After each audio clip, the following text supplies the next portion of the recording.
Hi, everyone. You are beginning your Civil War module. And so we're going to look at this first lesson about the Compromise of 1850 because everyone thinks the Civil War was just simply based upon slavery, and that's not necessarily true. Slavery played a part in the Civil War, but really the tensions between the North and the South had been building for some time. So we call that sectionalism. There was a lot of sectionalism in the United States during the 1800s prior to the Civil War. And sectionalism is where you have this distinct division of beliefs and culture and practices and economics, all based upon geography. And so that's what we're seeing. This sectionalism reaches crisis right after the Mexican American War. And that's because this area right here that's in orange here, that area known as the Mexican Cession, that was the largest piece of land the United States had gained since the Louisiana Purchase.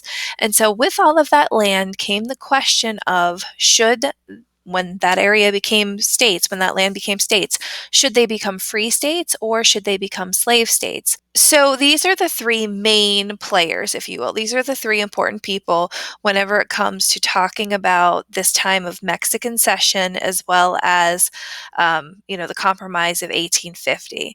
And so over here, John Calhoun, he was a senator from South Carolina. He was an advocate for slave territories. He was pro-slavery. On the other side, you have Daniel Webster, who was from Massachusetts, and he was in favor of making the territories free states. And so these two sides, right, they had to meet somewhere in the middle, and that's where Henry Clay comes in. Henry Clay is known as the Great Compromiser, and it's going to be his compromise that eventually becomes the Compromise of 1850. So these are the players. Keep that in your minds.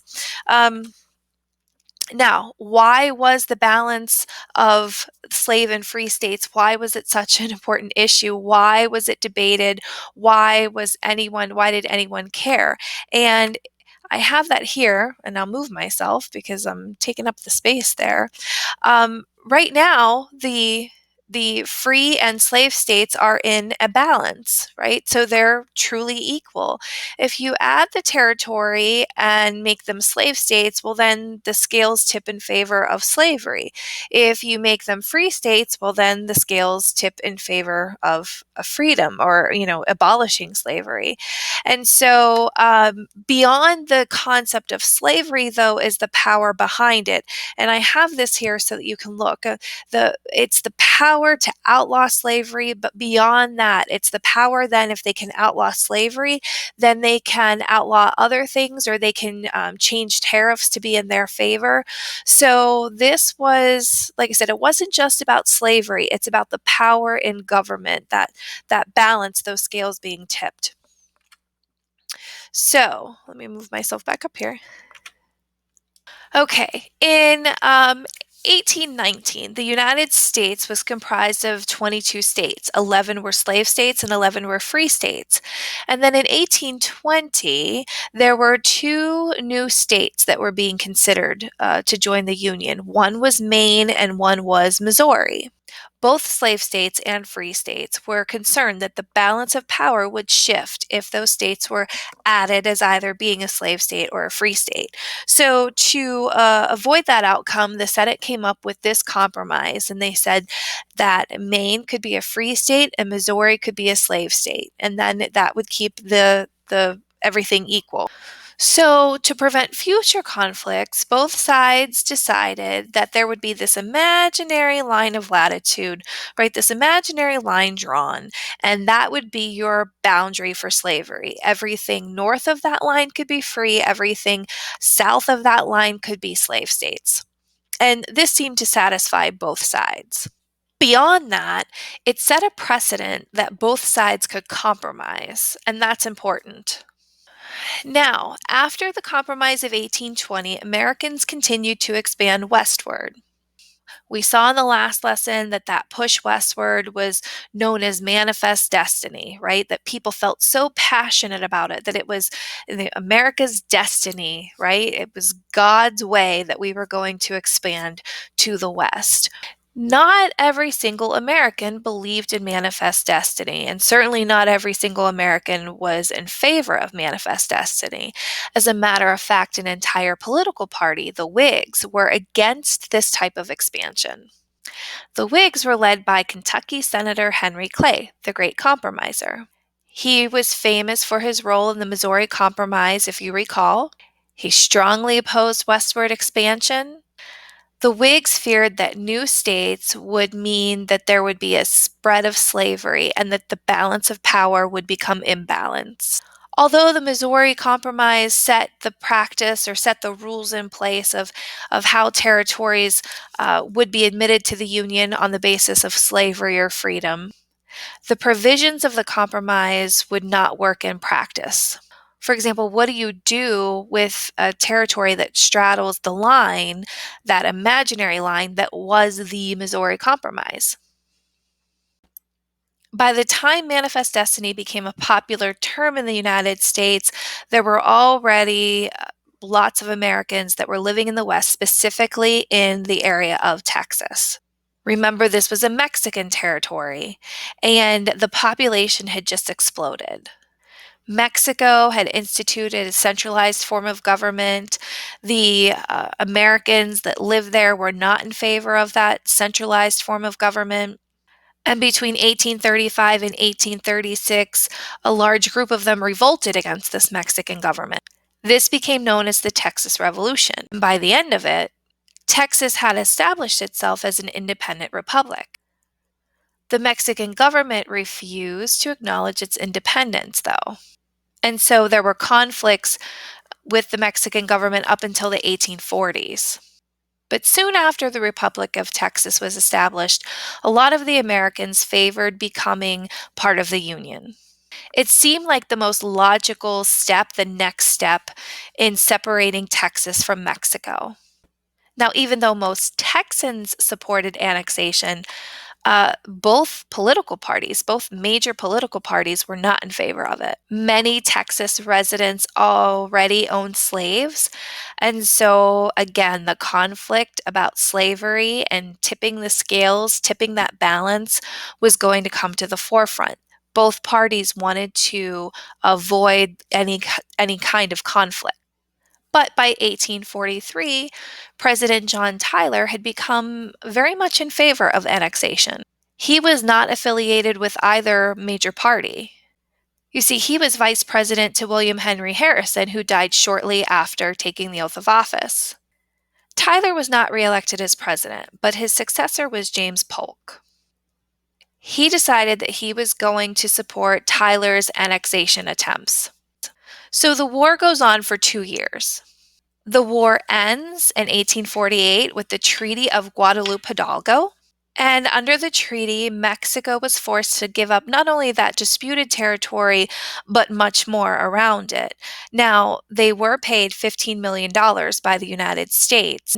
This land represents California, Nevada, Arizona, Utah, and New Mexico, in addition to Texas. So this is when that Mexican cession renews the dispute between the North and the South as to what's going to be a slave state and what's going to be a free state.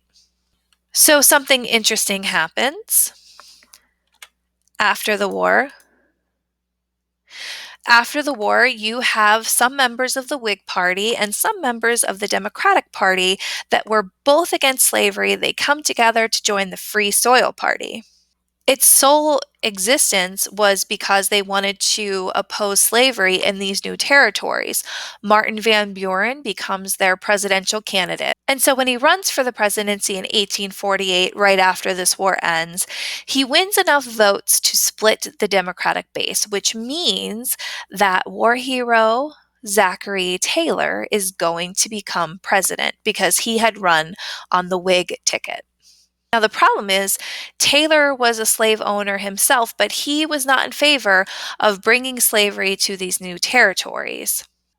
So the problem is now that the North, that already the South feels is too powerful, has now a super powerful ally, the president, in the White House. And compromise is even more necessary than it was before because the South needed to be pacified. There couldn't be an eruption of conflict. It's not quite 1850, but if you look at these events, they eventually are going to become or result in the Compromise of 1850. So, as I said before, the Missouri Compromise is great on paper and it's great in theory. To actually practice it is a problem when you have land that straddles that imaginary line, as much of this territory did.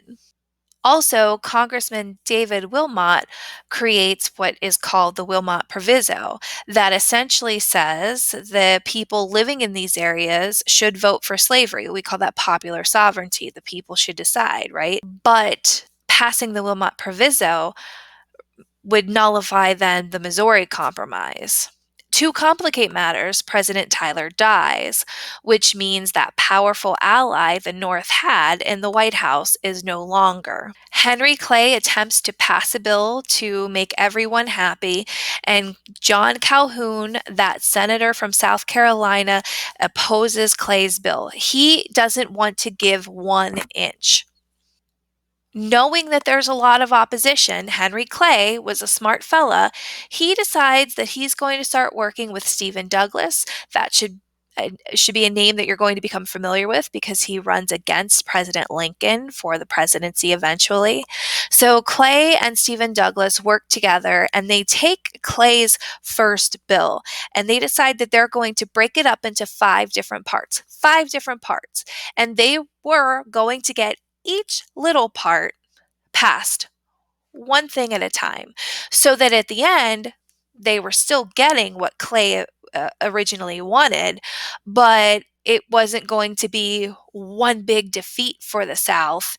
It was going to be, or one big defeat for the North, I should say. Instead, it was going to be a combination of give and take, which is what compromise is after all. So let's check out what this compromise of 1850 does.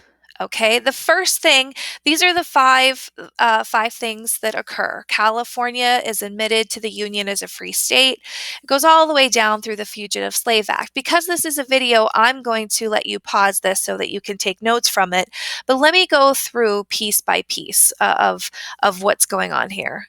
So the Compromise of 1850. For California to be added as a free state, that's pretty significant because there's a lot of people there. Remember, it was a rush because of the gold. So there's lots of land, there's lots of wealth, there's going to be lots of people, and now that is going to become admitted to the Union as a free state. So that's the first part of this compromise. The second part is going to be that Utah and New Mexico, these areas right here, they are going to get to use popular sovereignty to decide whether or not they're going to be slave or free. So it's going to be the people living in these territories that will get to decide what they want.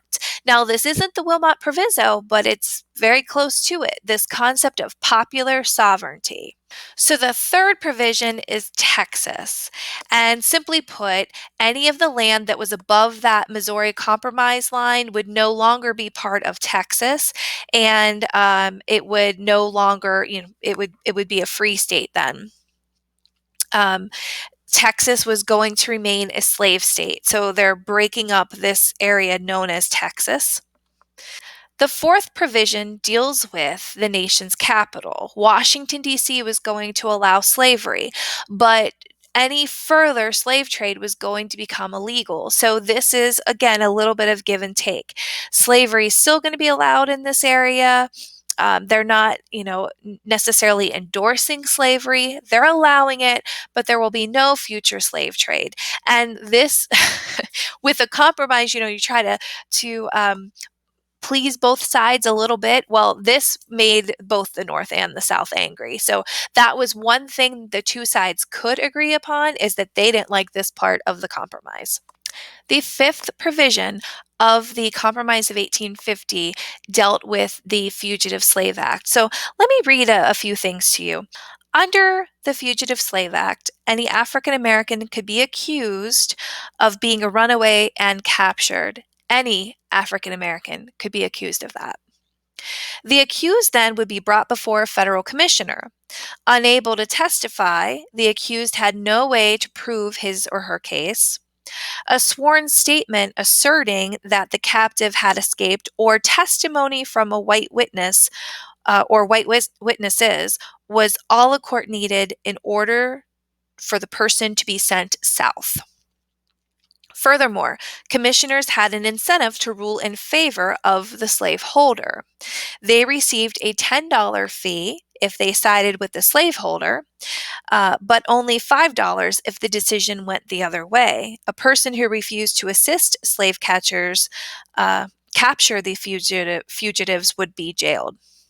So, the way that the Fugitive Slave Act is written makes it almost impossible to avoid capturing African Americans, slave or not, going before a commissioner and having these African Americans sent to the South. One would think the Compromise of 1850 prevented any kind of further conflict, but the nation is definitely heading towards war, and we'll look at that in a future lesson.